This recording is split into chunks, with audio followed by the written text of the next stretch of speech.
Thomas and Percy enjoyed working at the docks. They liked the sea air and the sound of the gulls. But one day, the friends were feeling hot and bothered. A crane was causing trouble. His name was Cranky, and this was his first day at the docks. "You're useless little bugs," he called from above. "If you put these freight cars on the inside lines, then I wouldn't have to travel so far." "Rubbish," said Thomas. "No crane has ever complained before." "Well, I'm complaining now." And Cranky banged his load down on the quayside. Later, the two engines met Gordon and James and told them about Cranky. "Cranes are airy-fairy things. They need lots of attention, like me in fact," said Gordon. "You should see the situation from Cranky's point of view," said James. "He's high up in the air coping with wind, rain, and baking sun. Then he looks down and sees you two little engines being annoying. No wonder he calls you bugs." When Cranky heard the big engines were agreeing with him, he grew bossier still.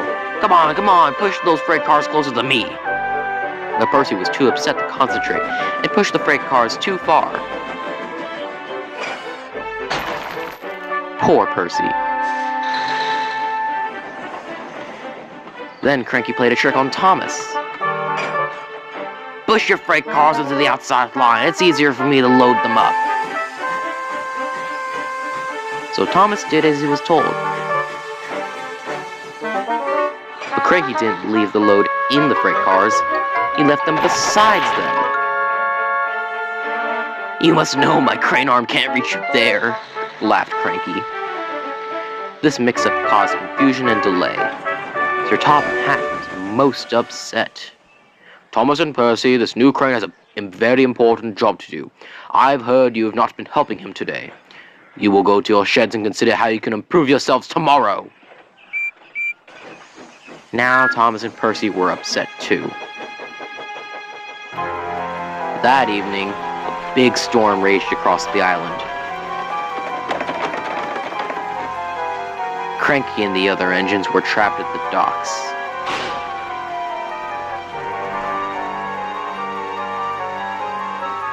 "We're sure to be safe in here," said Duck. But he was wrong. The engines had no idea they were about to be put in great danger by an old tramp steamer. It was out of control and running aground.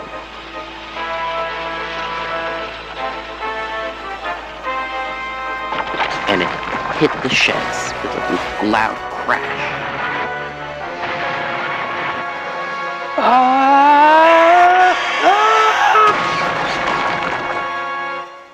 "Help!" called the engines from inside the sheds. "I can't!"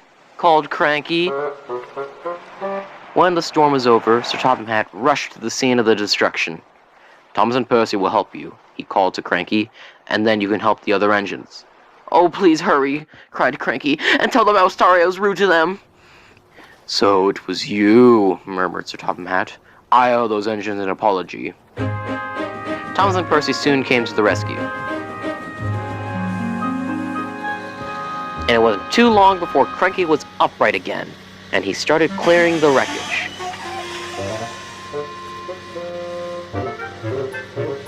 At last, the engines were free. "Oh, thank you," said Gordon. "What would I have done without you?" "Well, I had to be rescued before I could help you, but I didn't think it would be by a couple of Cranky was about to say bugs, but quickly corrected himself. "Small engines. Thank you. I'll never be rude again. However, you two might turn my way, so move over."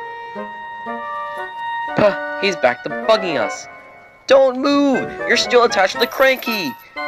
But it was too late. Cranky still looks down on the two engines, but ever since that stormy night, he never calls them bugs or mites, because he knows they might bite back.